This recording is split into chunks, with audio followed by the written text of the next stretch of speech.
Hi everyone, welcome.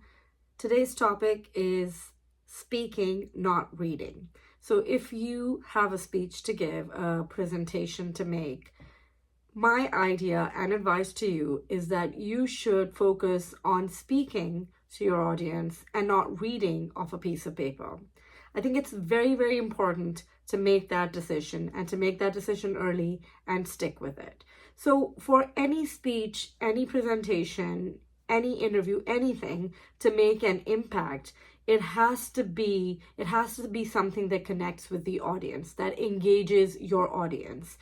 And that is absolutely impossible to do when you are planning to read a speech off a piece of paper, when you know that the whole time that you're making this presentation, or that when you're speaking to this group of people, whether small or large, if you know that you'll constantly be looking down on a piece of paper and reading, you can throw the success, you can just wave goodbye to the success of the speech, because it is crucial for the impact that your speech has, for the lasting impression it creates, that you need to engage with the audience. Now, one of the main and most important ways of connecting with your audience is through eye contact. It's very important that you make them believe that you are speaking to them, that this is a conversation and it's targeted at them.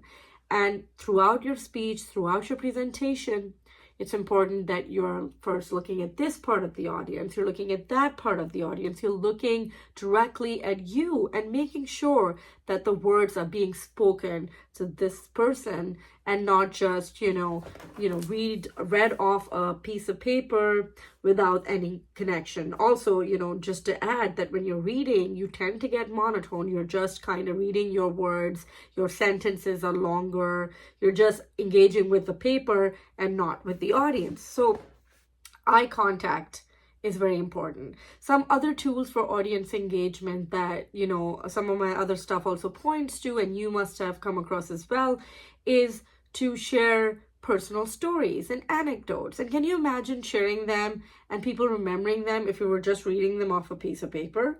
It's very unlikely. So it goes hand in hand with eye contact and engaging, that you share these stories, you invite your audience to kind of come into your experience and connect with them. And that's when you communicate your message, and your message actually gets heard and remembered. So it's very, very important that way. Another very historically impressive way of connecting with audiences is showing emotion and passion. And it is absolutely impossible to do that when you're reading off a piece of paper. You may be looking down at it occasionally, and that's fine, but if you are planning to read out a speech, then you can, like I said, definitely wave goodbye to some of these audience engaging tools that we usually use in speeches to create that lasting impression. Now, why then do people, stick with reading as an option? They have to give a presentation, they'll write down everything word for word and then just plan to kind of read it out so that, they feel that there is more control. But I think one of the main things that why people opt for reading instead of speaking is because they're afraid of forgetting. They're afraid of forgetting the points that they have to make, and it just feels more safe and in a way easier to just write it down beforehand and then read it as it is. I actually disagree with that approach, because I feel it is when you plan to read a speech that you actually have less of a backup. So hear me out. If you're planning to give a presentation or speak at a public event, and you were planning to read it off a piece of paper or a computer, can you imagine what happens if, like, you drop something on that piece of paper and it's drenched and you can't read your words, or the laptop doesn't fire up, or while you're talking and you're scrolling through the speech that you wrote yourself and you lose your spot, and now dozens of eyes, maybe more, are looking at you, but you can't find your spot, and you get more and more nervous and you don't know where to go. So I feel that that's a much worse scenario than planning to speak from the beginning and already having practiced how you're going to do it.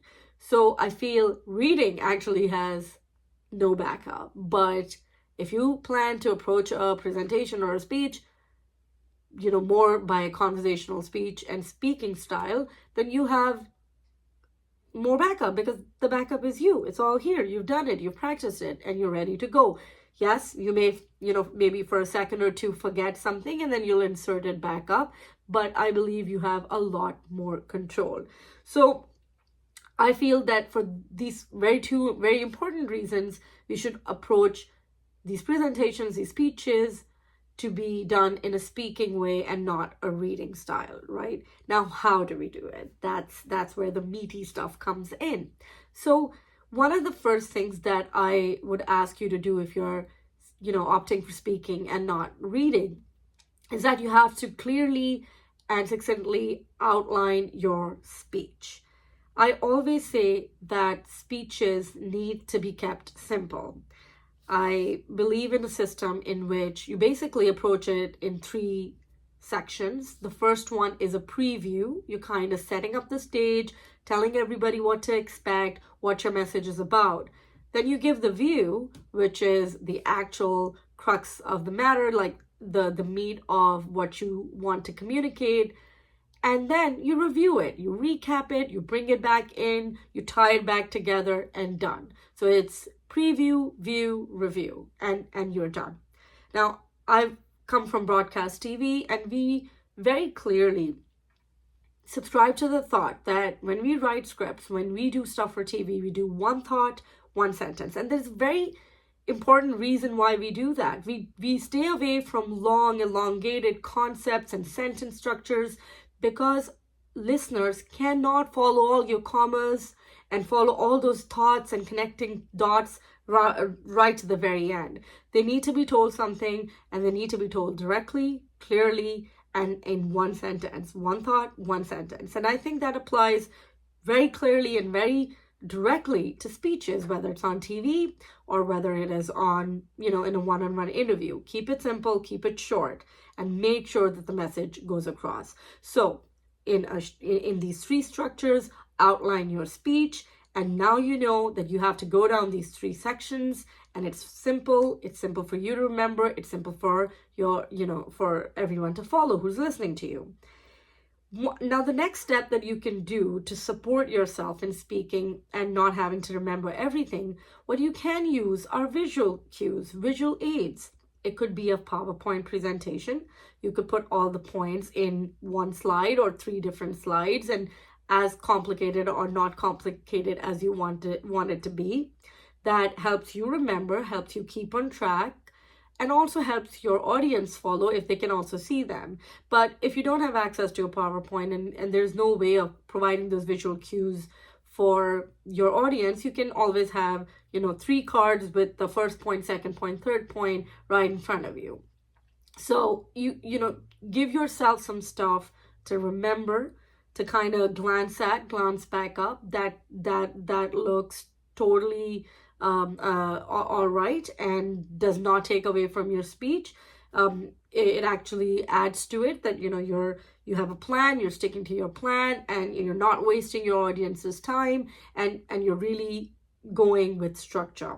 So build up those visual aids. The only one thing I would say is do not copy paste tons and tons of text on your PowerPoint. No one can read it, no one can follow it. It's very, very silly to put too much text on your PowerPoint presentations. Stick to 2 to 4 maximum words in a point and make them as big as possible. Keep it very simple. That's what these presentations are really supposed to do. And then lastly, if you're going down this journey of prepping for a speech and you're planning to speak, not read, this comes at the end of literally every video that I record, that you must practice. So you have your cues, you have your 3 points. Start with a mirror, look at a mirror, look at yourself, and and go through some of these points. You'll stumble, you'll get stuck on some words, and initially you won't be able to follow through the whole 3 points, but you'll come up with the words, you'll clarify the concept in your head, and as you practice it a few times, by the end of it, you will see that now you're finding the words, you're able to explain it more, and you're going through your 3 points. When you feel that you're kind of ready, you've gone through it enough times in front of the mirror, then flip the camera and very seriously looking at the lens, record yourself, and then do it as seriously as possible, so that even if you fumble a few places, if you're not able to complete a sentence, or you forgot, were at a loss for a word, don't let that stop you. Go from start to finish. Keep looking at the audience, the camera, and finish it, complete it, and then review it. Do that a few times, and you will have such control over the concept that you want to explain, and the option to connect and have this conversation with the audience will bring so much power to your speech, so much stronger than reading. Imagine if all the famous historical political leaders were constantly just looking at a piece of paper and never connecting with the audience. You need to connect with the audience. That's the end of this topic. I'll have many more for you in this space. See you later. Good luck. Bye.